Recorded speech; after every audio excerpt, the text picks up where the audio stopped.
Hello students, so we are back again with our next video session. बेटा chapter 9 discuss कर रहे हैं हम लोग, ray optics and optical instruments. तो रिफ्लेक्शन के बारे में हम लोग पढ़ चुके हैं। आज सबसे पहले हम लोग बात करेंगे रिफ्रैक्शन।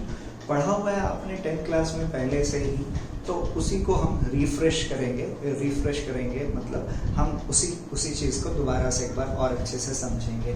रिफ्रैक्टिव इंडेक्स की बात करेंगे हम लोग, और जैसे पढ़ा है हमने या देखा भी है, ऑब्जर्व भी किया हुआ है कि सपोज एक ग्लास वाटर है या किसी एक स्विमिंग पूल का सरफेस है, उसके सरफेस पे कोई एक ऑब्जेक्ट है या सरफेस जो है स्विमिंग पूल का, हमें वो हल्का सा ऊपर दिखता है, मतलब उसकी जो डेप्थ होती है, एक्चुअल डेप्थ होती है, उससे कम डेप्थ हमें दिखती है। तो हम लोग एक रिलेशन निकालेंगे किसके बीच में, रियल डेप्थ और एपरेंट डेप्थ के बीच में।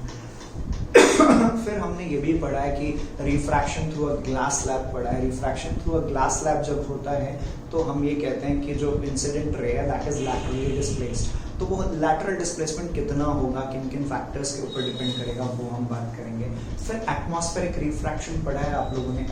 एटमॉस्फेरिक रिफ्रैक्शन की वजह से क्या होता है, there is a increase in the time of the day for approximately 4 minutes है जो है सनसेट से सनराइज से पहले ही होराइजन से नीचे जब होता है सन, तभी हमें दिखना शुरू हो जाता है, और सनसेट हो चुका है, होराइजन से नीचे जा चुका है, फिर भी हमें दिखाई देता है। तो वो चीज़ें हम लोग डिस्कस करेंगे आज के सेशन में। तो रिफ्रैक्शन क्या है? रिफ्रैक्शन क्या है? जब हम लाइट को इंसिडेंट करते हैं किसी एक ऐसे सरफेस पे जो दो ट्रांसपेरेंट मीडियम को सेपरेट कर रहा है। कैसे मीडियम है ये? एक ऐसा इंटरफेस है, ये इंटरफेस है जो क्या कर रहा है, दो मीडियम को सेपरेट कर रहा है। और ये कैसे मीडियम है? These are two transparent medium.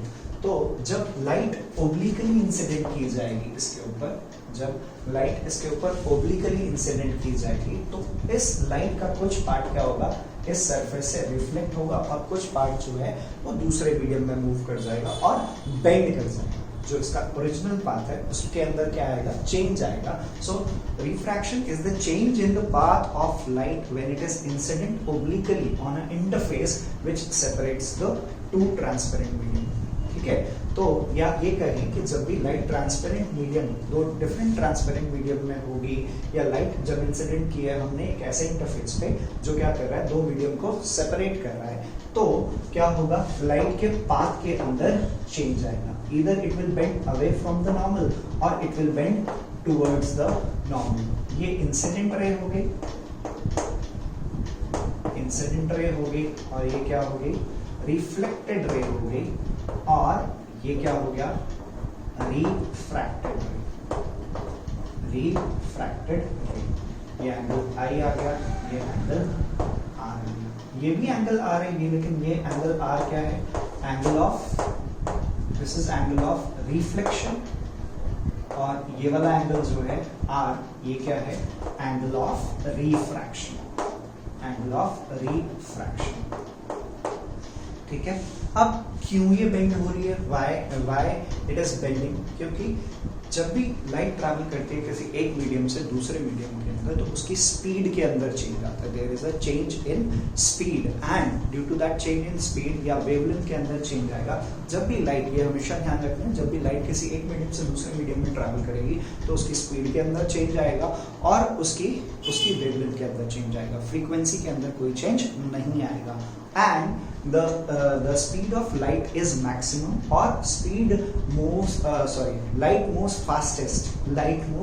fastest in air or vacuum। Air और वैक्यूम के अंदर जो लाइट की स्पीड है वो सबसे ज्यादा होगी, which is 3 × 10⁻⁸ मीटर पर सेकेंड। यानी कि लाइट जो है वो फास्टेस्ट ट्रैवल करेगी किसमें बेटा, light will travel fastest in air और वैक्यूम।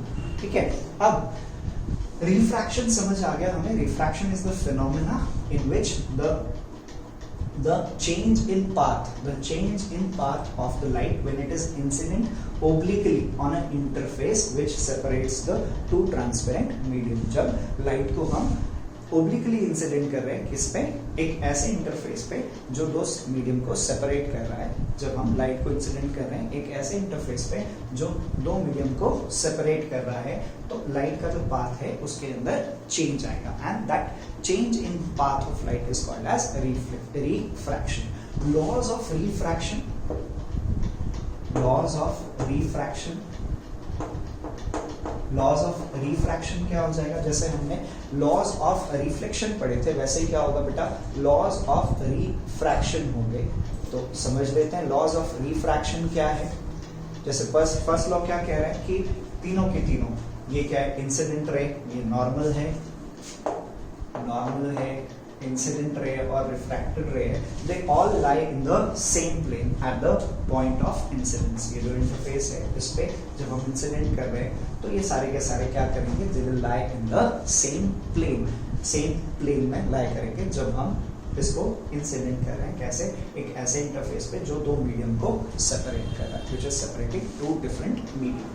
ठीक है बेटा, तो फर्स्ट लॉ क्या हो गया, लॉ ऑफ रिफ्लेक्शन, रिफ्रैक्शन। ये सारी चीजें आपको थ्योरेटिकली लिखनी है बेटा।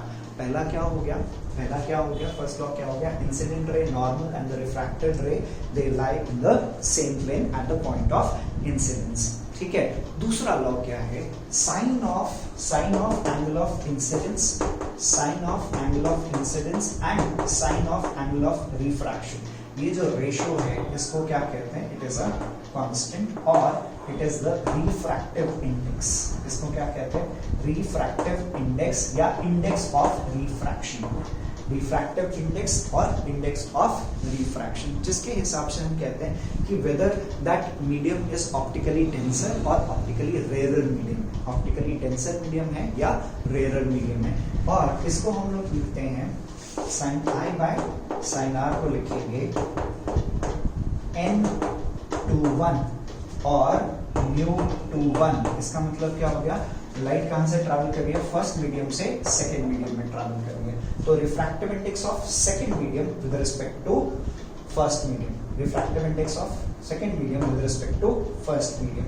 ठीक है, और यहीं पे रिफ्रैक्टिव इंडेक्स की जब हम बात करते हैं तो रिफ्रैक्टिव इंडेक्स दो तरह का होगा, और ऑब्वियसली बात पता चल रही है यहाँ पे, when n/1 is greater than 1, n/1 किससे बड़ा है, n/1 किससे बड़ा है, 1 से बड़ा है, तो sine i by sine r is greater than 1, sine i by sine r, n/1 किससे बड़ा हो गया, या जैसे हमने कहा n/1 is equal to sin i by sin r। ठीक है, अब ये रेशो बड़ा है, ये रेशो बड़ा है, इसका मतलब क्या हो गया, sin i बड़ा होगा और sin r छोटा होगा। sin i is when n/1 is greater than 1, then क्या होगा, sin i is greater than sin r, यानी कि i क्या हो गया, r से बड़ा हो गया। तो जब इसको हम कहते हैं ये रेशो 1 से बड़ा कब आएगा, जब ये ऑप्टिकली डेंसर मीडियम होगा और जब ये ऑप्टिकली रेयरर मीडियम होगा।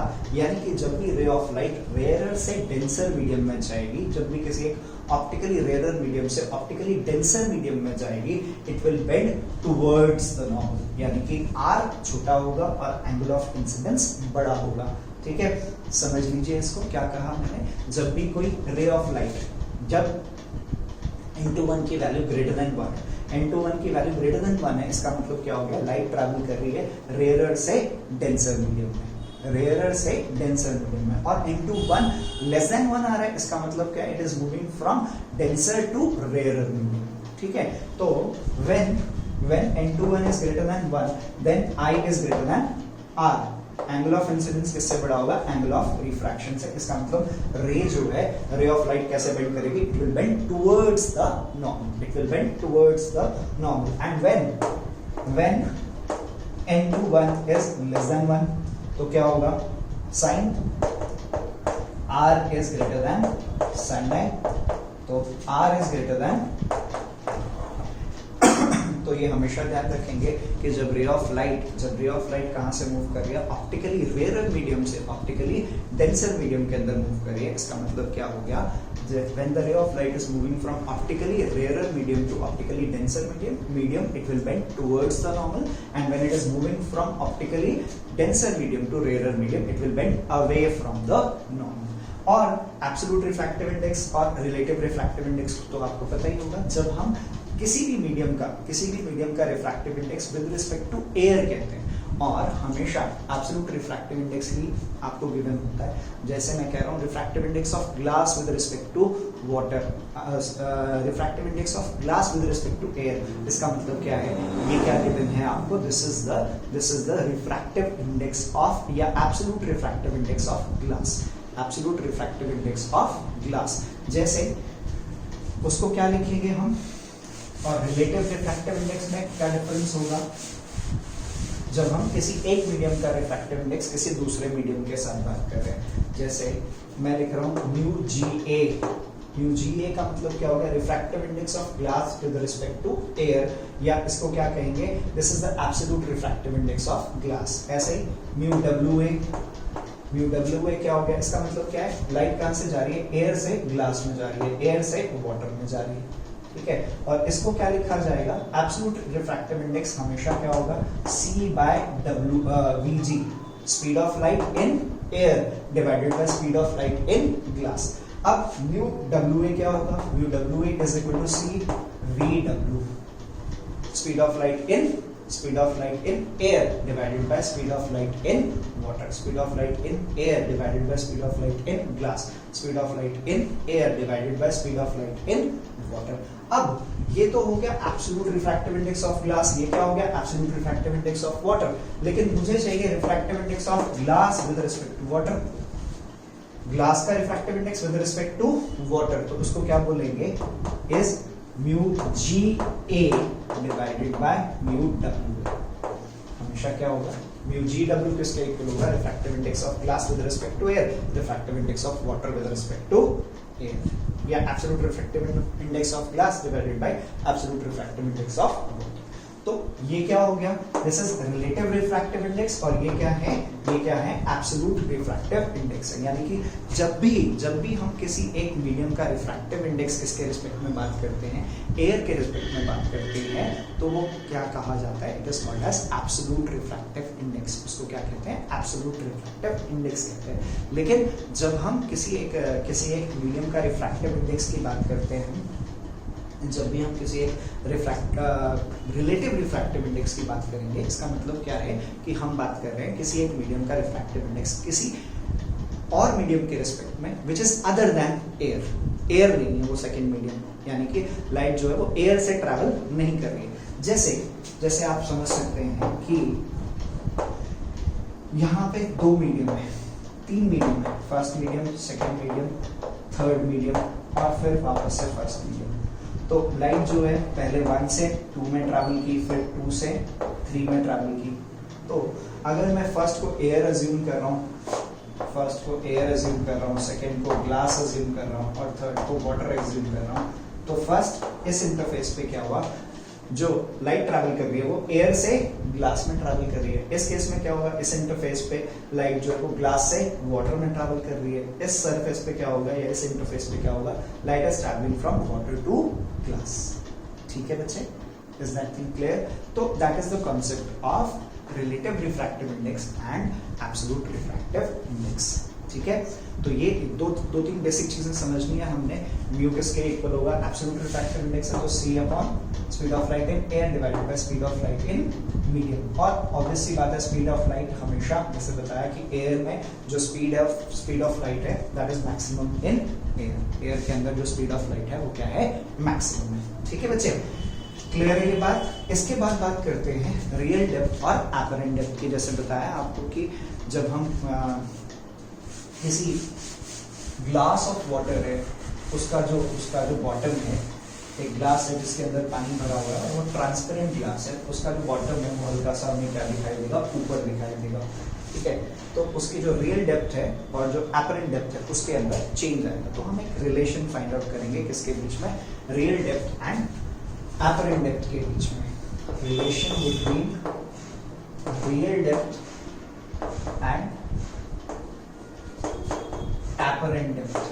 और ऐसा ही होगा जब हम जैसे सपोज किया कि ग्लास ऑफ वाटर है या कोई एक स्विमिंग पूल है जो पानी से भरा हुआ है, उसका जो बॉटम होगा, बॉटम सरफेस हमें हल्का सा क्या दिखाई देगा, ऊपर दिखाई देगा, या उसके बॉटम पे कोई भी चीज होगी तो वो हमें जैसे कोई एक कॉइन पड़ा हुआ है तो वो हमें कैसा दिखाई देगा, हल्का सा ऊपर दिखाई देगा। सपोज किया हमने ये एक ऑब्जेक्ट है ओ, ये रेज जा रही है इससे, ठीक है, हम इसको दो बहुत क्लोजली पॉइंट से ऑब्जर्व कर रहे हैं। तो अब ये क्या है, हमने अज्यूम कर लिया वाटर, और इधर क्या है, एयर है। तो अब लाइट कैसे ट्रैवल कर रही है, वाटर से एयर में ट्रैवल कर रही है। इसका मतलब क्या हो गया कि जो एंगल ऑफ इंसिडेंस है, ये एंगल ऑफ इंसिडेंस हो गया और ये एंगल ऑफ रिफ्रैक्शन हो गया। तो it will bend away from the normal. हल्का सा ये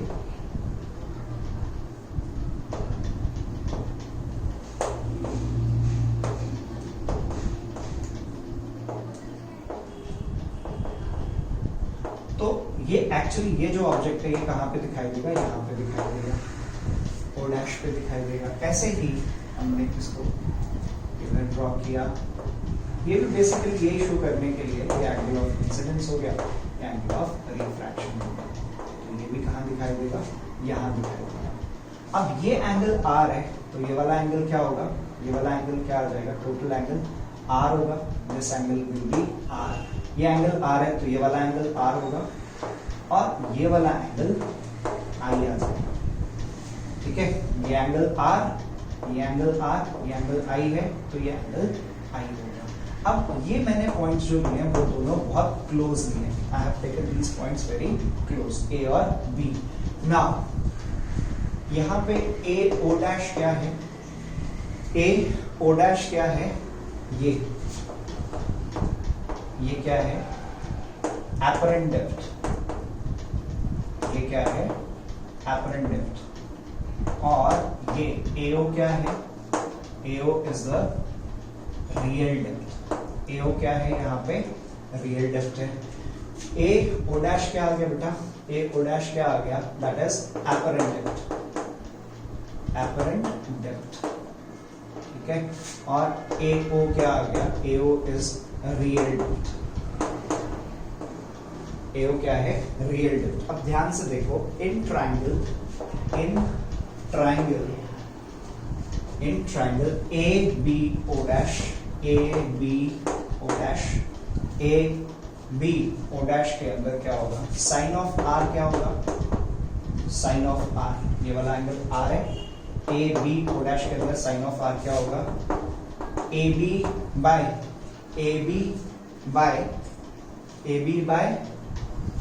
O dash B, AB by O dash B, and in triangle ABO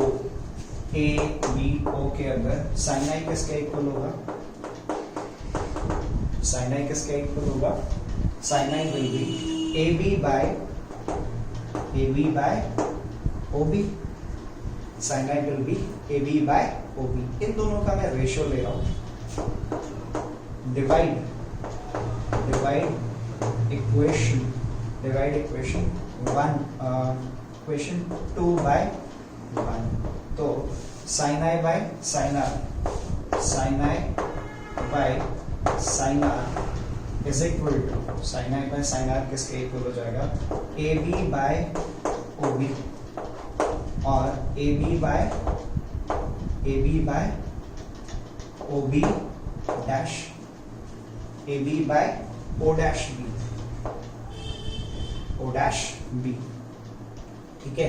AB से AB कैंसिल हो गया, AB से AB कैंसिल हो गया, sin i by sin r क्या आ गया, sin i by sin r is equal to O dash B by OB, O dash B by OB, O dash B by OB, ठीक है।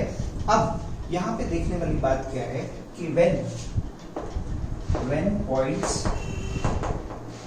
A and B are close, तो O dash B किसके इक्वल हो गया approximately O dash A के, and OB is approximately equal to OA। और हम अगर वाटर का refractive index with respect to air mu है, अगर वाटर का mu WA is equal to 1 upon mu AW, ये अगर वाटर का refractive index with respect to A है इनटू एयर का refractive index with respect to water, ये हमेशा इन दोनों का मल्टीप्लिकेशन हमेशा क्या होगा 1 होगा या इसका इनवर्स होगा। अब यहाँ पे क्यों मैं आपको ये बता रहा हूँ, क्योंकि लाइट जो है वो कैसे हम ले रहे हैं, वाटर से एयर में ले रहे हैं हम, तो यहाँ पे sin i by sin r जो होगा वो म्यू होगा। sin i by sin r is equal to 1 by mu क्यों लेंगे, क्योंकि अगर एयर से वाटर में ट्रैवल करती लाइट, तो एयर से वाटर में ट्रैवल करते तो उसको क्या लिखते हैं म्यू, और वाटर से एयर में जा रही है तो वो क्या हो जाएगा, that will be 1 by mu. So here sin i by sin r is equal to क्या होगा 1 अपॉन म्यू। सारी वैल्यूज रख देते हैं, 1 बाय म्यू किसके इक्वल आ गया, 1 by mu is equal to O dash A upon OA, और यहां से क्या आ गया O dash A is equal to OA by mu. तो ये क्या था, O डैश A क्या है, O डैश A क्या है, या A dash A O dash क्या है, real depth sorry apparent depth. A O dash क्या है, A O डैश क्या है, एपरेंट डेप्थ है। एपरेंट डेप्थ किसके इक्वल आ गया, real depth divided by mu. तो apparent depth is equal to real depth divided by mu. इसका मतलब क्या हुआ कि जितना ज्यादा रिफ्रैक्टिव इंडेक्स का लिक्विड होगा उतना ज्यादा एपरेंट डेप्थ कम होगा, यानी कि वो उतना ज्यादा ऊपर दिखेगा। ठीक है बेटा, तो ये हमने रियल डेप्थ और एपरेंट डेप्थ के बीच का रिलेशन देखा। फिर जैसे बताया था आपको, पढ़ा है हमने छोटी क्लासेस में कि जब भी रिफ्रैक्शन होगा किसी एक ग्लास लैब से, तो वहां पे क्या होगा, जो इंसिडेंट रे है और जो इमर्जेंट रे है उनके बीच में कुछ लैटरल डिस्प्लेसमेंट है, तो उस लैटरल डिस्प्लेसमेंट का रिलेशन हम लोग देखने वाले हैं बेटा। चलिए देखते हैं।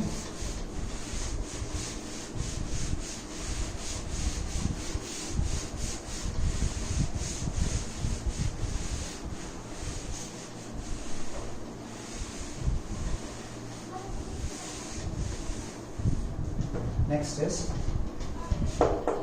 relation for lateral displacement। lateral displacement का हम लोग रिलेशन देखेंगे। ये एक ग्लास स्लैब लिया मैंने जिसका थिकनेस T है,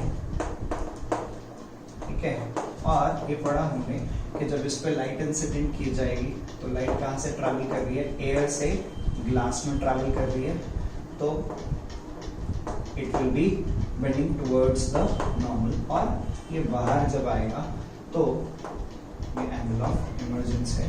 तो ये एंगल ऑफ इमर्जेंस जो होगा, ये भी प्रूफ कर सकते हैं कि angle of incidence is equal to angle of emergence. ये इंसिडेंट रे थी और यहां से मैंने ये पतंग डाला, ठीक है। तो ये जो है, ये जो परपेंडिकुलर डिस्टेंस है, ये क्या है, this is the lateral displacement. और ये वाला एंगल I है, तो ये वाला एंगल क्या होगा, total angle, this angle will B I, और ये एंगल R है, तो ये वाला एंगल क्या हो जाएगा, I माइनस R। ये वाला एंगल क्या हो जाएगा, I माइनस R। अब पॉइंट्स को मार्क कर लेते हैं हम लोग, A B C D E, ठीक है। ये इंसिडेंट रे होगी और ये इमर्जेंट रे होगी, D E हो गया, F इसको। तो AB क्या है, इंसिडेंट रे है, फिर BB क्या है, दिस इज रिफ्रैक्टेड रे, और CF क्या है, दैट इज द इमर्जेंट रे।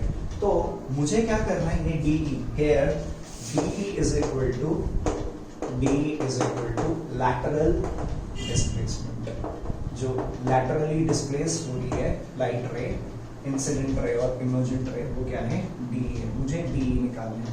डी निकालने के लिए मुझे क्या करना है, पहले इस वाले ट्राइंगल के अंदर, ये जो छोटा ट्राइंगल दिख रहा है, इसके अंदर मुझे बी डी की वैल्यू निकालनी है। बी डी निकल जाएगा तो डी निकल जाएगा। So in triangle B C D, ये वाला जो राइट ट्राइंगल है बी सी डी, ये क्या है, टी है। मुझे हाइपोटेन्यूज निकालना है। मुझे क्या करना है, हाइपोटेन्यूज निकालना है। और मुझे क्या पता है, बेस पता है, तो मैं क्या लूंगा, cos of r is equal to क्या होगा, cos ऑफ r क्या आ जाएगा बेटा, base that is BC upon BD। मुझे BD चाहिए तो BD क्या आ जाएगा, BC अपॉन cos r। और सिंस BC क्या है, BC is the thickness of the glass slab. BC क्या है, थिकनेस है ग्लास स्लैब की। तो BD क्या आ गया, BD is equal to T upon cos r। ये मेरे पास फर्स्ट इक्वेशन आ गई। मुझे DE चाहिए तो इन ट्राइंगल कौन सा ट्राइंगल, DEB के अंदर, इसके अंदर मुझे ये चाहिए तो क्या लगाऊंगा मैं, साइन। और साइन ऑफ क्या, I minus R, sine of I minus R is equal to, sine of I minus R is equal to क्या होगा, perpendicular upon DE upon BC, perpendicular upon hypotenuse. तो मुझे DE चाहिए, DE क्या हो जाएगा, sine I minus R upon sine I minus R upon, नहीं multiplication में है, इनटू BC। ठीक है, अब BC क्या है, BC क्या है, BC इज इक्वल टू क्या है, T अपॉन cos r। सो DE क्या आ गया, साइन ऑफ या T into sine of I minus r upon cos r, that is the lateral displacement. और ऑब्वियसली बात पता चल रही है इस रिलेशन से, जो लैटरल डिस्प्लेसमेंट है वो किसके ऊपर डिपेंड करेगा, थिकनेस ऑफ द स्लैब की थिकनेस के ऊपर डिपेंड करेगा, और एंगल ऑफ इंसिडेंस के ऊपर डिपेंड करेगा कि कितने एंगल पे इंसिडेंट किया है। सो आज का डिस्कशन जो रहा हमारे सेशन का, उसमें हमने रिफ्रैक्शन समझा, रिफ्रैक्टिव इंडेक्स क्या होता है, एब्सोल्यूट रिफ्रैक्टिव इंडेक्स क्या होता है, और रिलेटिव रिफ्रैक्टिव इंडेक्स क्या होता है। फिर रियल डेप्थ और एपरेंट डेप्थ का हमने एक रिलेशन फाइंड आउट किया। बेटा बैक एक्सरसाइज में इसके ऊपर क्वेश्चन है, रियल डेप्थ और एपरेंट डेप्थ का, वो कर सकते हैं आप। रियल डेप्थ और एपरेंट डेप्थ के लिए क्वेश्चन है बैक एक्सरसाइज में, वो कर सकते हैं। ये लैटरल डिस्प्लेसमेंट वाला टॉपिक और जो हम बात करें एपरेंट डेप्थ और रियल डेप्थ वाला टॉपिक, इसके ऊपर क्वेश्चंस हैं, लेकिन as these topics are not there in your NCERT में मतलब डेरिवेशन के फॉर्म में नहीं दिए गए, बट इनके ऊपर क्वेश्चंस पूछे जा सकते हैं। तो ये दोनों डेरिवेशंस इंपॉर्टेंट है, अच्छे से करें इनको और इनके क्वेश्चंस प्रैक्टिस करें। ठीक है बच्चे, थैंक यू सो मच।